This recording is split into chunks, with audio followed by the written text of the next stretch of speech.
तो बच्चों हम बात कर रहे थे हाइड्राइड्स की, रिएक्टिविटी टुवर्ड्स हाइड्रोजन मतलब हाइड्राइड्स, और उनके मेल्टिंग पॉइंट बॉइलिंग पॉइंट पे आ चुके हैं। तो देखिए आप, पहले मैं बात करता हूं इनके बॉइलिंग पॉइंट्स की। तो बॉइलिंग पॉइंट का ग्राफ अगर मैं लेता हूं with molecular mass of these hydrides, यहां लिख रहा हूं मॉलिक्यूलर मास और ग्राफ ड्रॉ करने जा रहा हूं। ऐसे एक ग्राफ और लेते हैं कि ये ग्राफ जो है ये मैं ले रहा हूं फिर से अब की बार मेल्टिंग पॉइंट्स के बीच में और मॉलिक्यूलर मास के बीच में ऑफ दीज हाइड्राइड्स। तो दोनों ग्राफ में क्या है कि एक ग्राफ तो बनता है, यहां का टिक जो छोटा सा रहेगा और यहां एक बड़ा सा टिक ऐसे बताता हूं, और इसमें एक बड़ा टिक रहेगा और यहां छोटा। जैसे यहां पे कुछ बिंदु बनाइए, ये इस वाले में 4, 1 2 3 और 1 4, इसमें एक ऊपर है और इसमें यह 4, 1 2 3 4। क्या है ये बिंदु किसको रिप्रेजेंट कर रहे हैं? ये बता रहा है NH3 को। तो मैं ऊपर लिखता हूं, ये बिंदु है NH3 के लिए, अमोनिया, फिर PH3, ASH3, SBH3 और BAH3। उस प्रकार से यहां पर भी ये पहला बिंदु जो है NH3 के लिए है, फिर PH3, ASH3, SBH3 और BAH3। यहां पे एक हॉरिजॉन्टल लाइन खींचिए, यहां पर भी ऐसे ही कीजिए।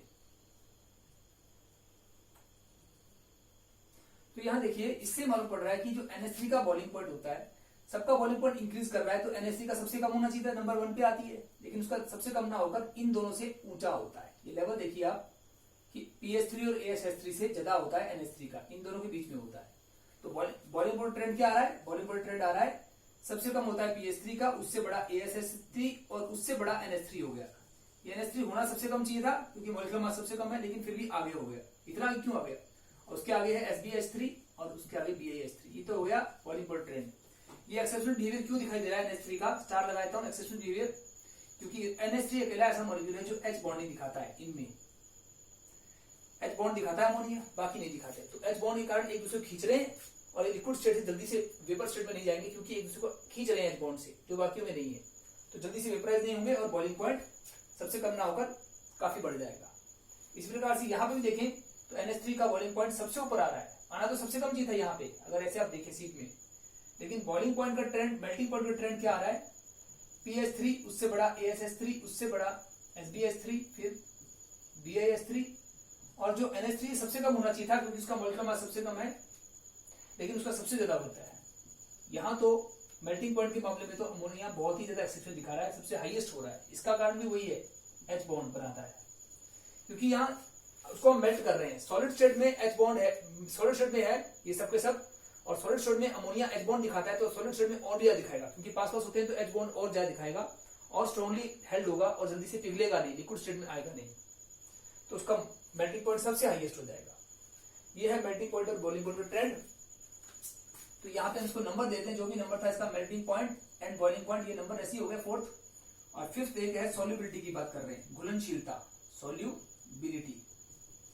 इसमें सिंपल सी बात है कि जो सिर्फ नाइट्रोजन की हाइड्राइड्स है, जैसे खासतौर पर अमोनिया, तो वो केवल अमोनिया जो है वो सॉल्युबल है वाटर में, others are not, others not मतलब अदर इनसॉल्युबल है, यूज इस तरह की other insoluble.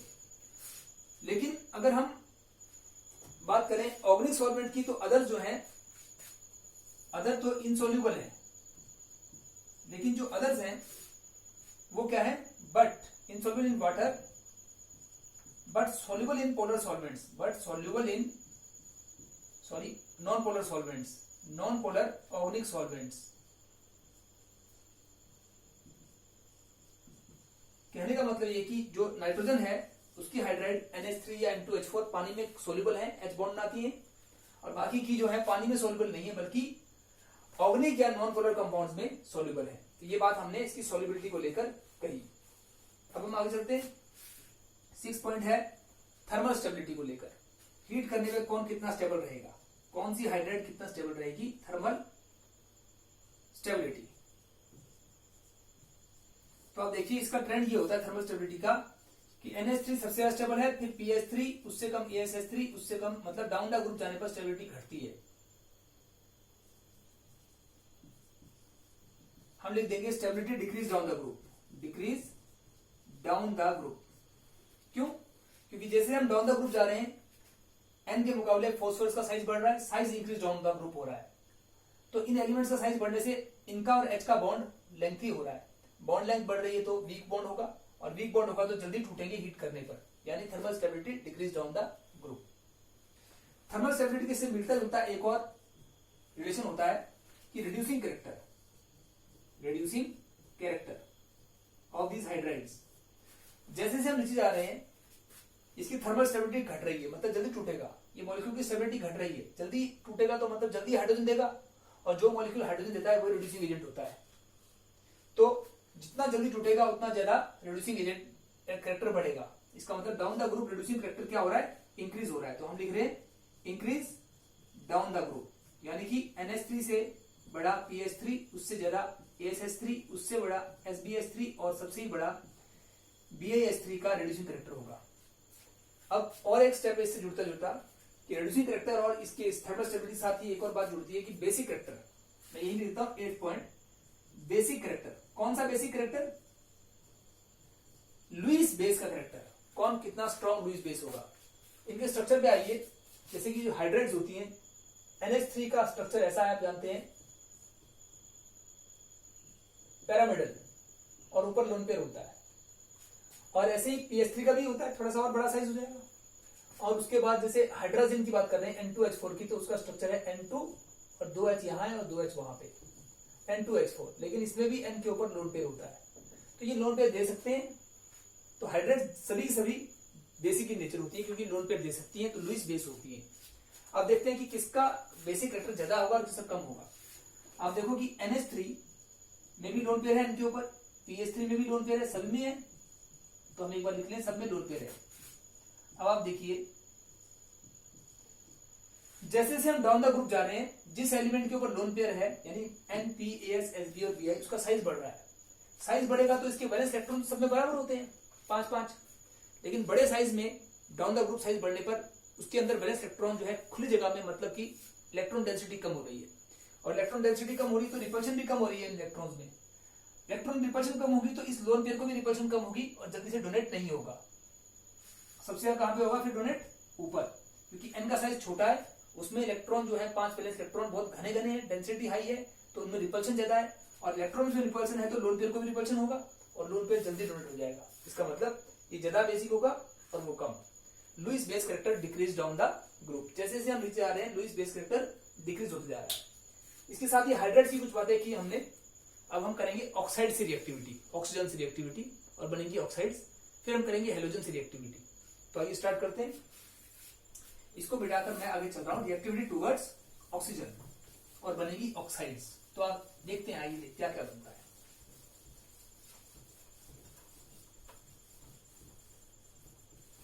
Next chemical property हम ले रहे हैं रिएक्टिविटी टुवर्ड्स ऑक्साइड्स।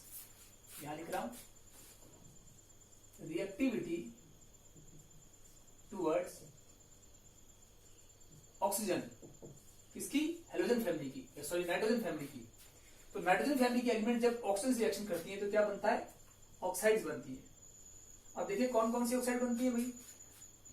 नाइट्रोजन की ऑक्साइड हम पहले ही पढ़ चुके हैं कि N2O, NO, NO2, N2O3, N2O4 और N2O5, ये सब तरह की ऑक्साइड बनती है। Nitrous oxide, nitric oxide, nitrogen dioxide, trioxide, tetroxide और पेंटोऑक्साइड। इसी तरह से जब हम नीचे वाले एलिमेंट की बात करते हैं, जैसे फास्फोरस की, आर्सेनिक की और एंटीमनी की, तो इनकी एक जैसी बनती है। जैसे एक तो बनती है इसकी P2O3, लेकिन ये मोनोमेरिक नहीं रहती, डायमेरिक होती है, डबल हो जाती है, और डबल होगी क्या बनाएगी? P4O6। इसी तरह से फास्फोरस की एक और भी है, P2O3 के स्थान पर P2O5, फास्फोरस पेंटोऑक्साइड, लेकिन वो भी मोनोमेरिक स्टेबल नहीं होती, इसकी दो मॉलिक्यूल्स मिलकर P4O10 बना देते हैं, लेकिन नाम इसका और इसका वही रहता है।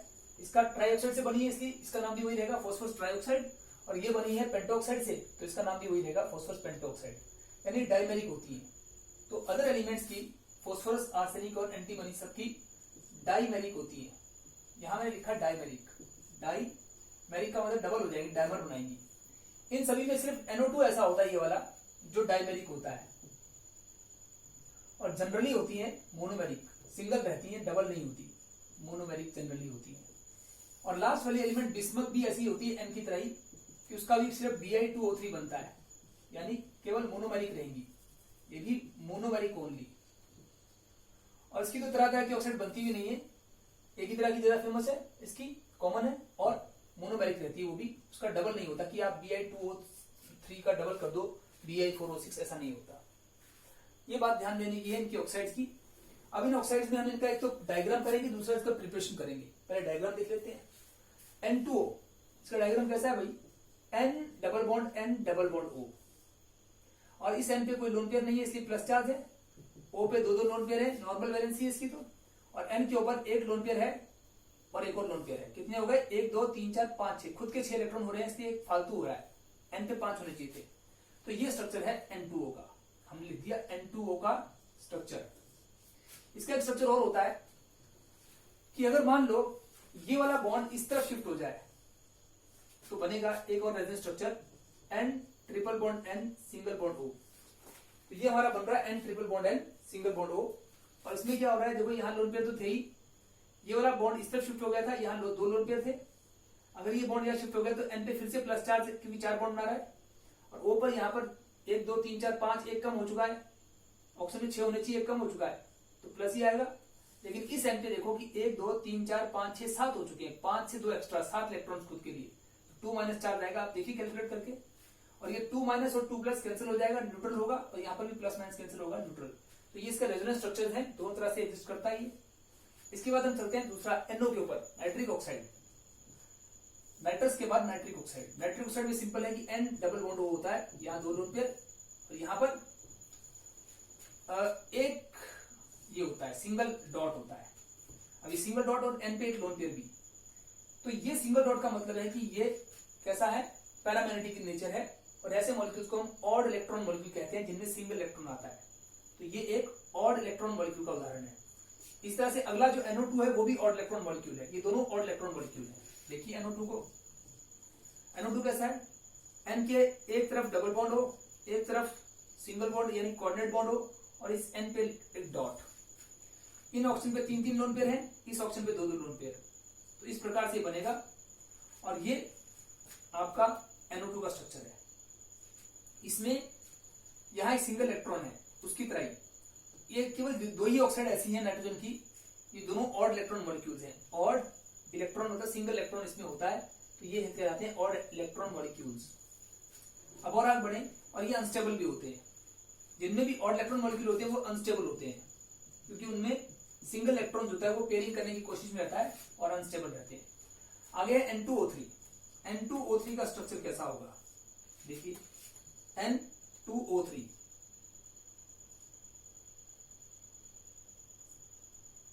इसमें हम 2 N को एक साथ बनाएंगे, N2 और O3, मतलब कि 2 N एक साथ जुड़ेंगे। N और N को जोड़ दो, इस N में तो डबल बॉन्ड हो और सिंगल बॉन्ड हो है, और उस वाले N में डबल बॉन्ड हो, बस इतना ही बनेगा। इस पे लोन पेयर, यहाँ 2 लोन पेयर, यहाँ पे भी 2 लोन पेयर, और यहाँ पर 3 लोन पेयर।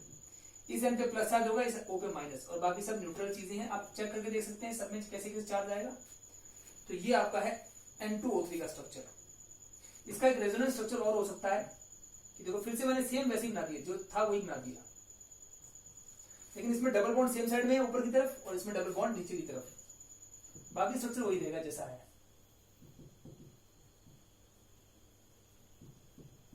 और इस पे माइनस और इस पे प्लस पहले की तरह, बस फर्क ये है कि इसमें डबल बॉन्ड दोनों ऊपर से ऊपर तरफ है, उसमें एक डबल बॉन्ड ऊपर एक नीचे, तो ये आपस में रेजोनेंस दिखा रहा है N2O3। इसी प्रकार से हम बन रहे N2O4। N2O4 में क्या हो जाएगा भाई, N2O4 में भी 2 नाइट्रोजन होंगे, लेकिन उसमें डबल बॉन्ड सेम साइड या डबल बॉन्ड उल्टी साइड में होना चाहिए। देखो N2O4,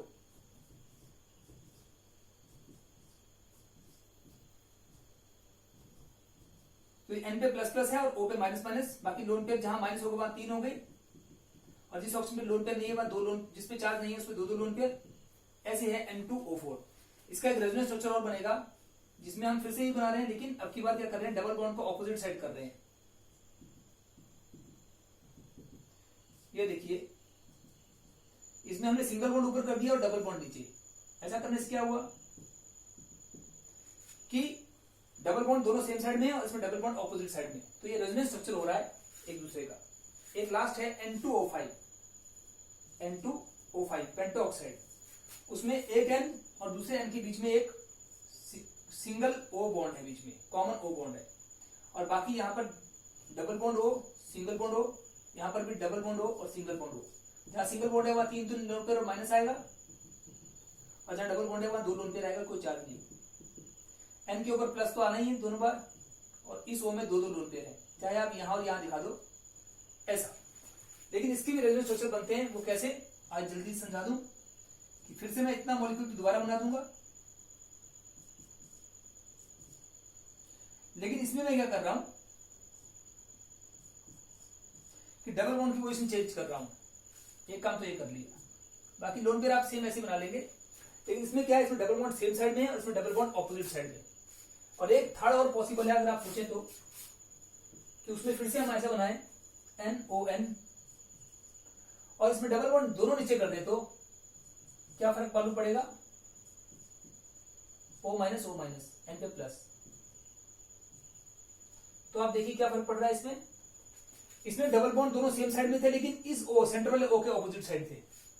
इसमें भी डबल बॉन्ड सेम साइड में है, लेकिन सेंटर वाले O की तरफ ही है, और इसमें डबल बॉन्ड ही ऑपोजिट साइड में है। तो इस बात को समझिए, ये इनके स्ट्रक्चर्स हैं। और यहां पर फिर से वही बात, जहां पर सिंगल बॉन्ड और माइनस है वहां 3 लोन पेयर आएंगे, और जहां डबल बॉन्ड है वहां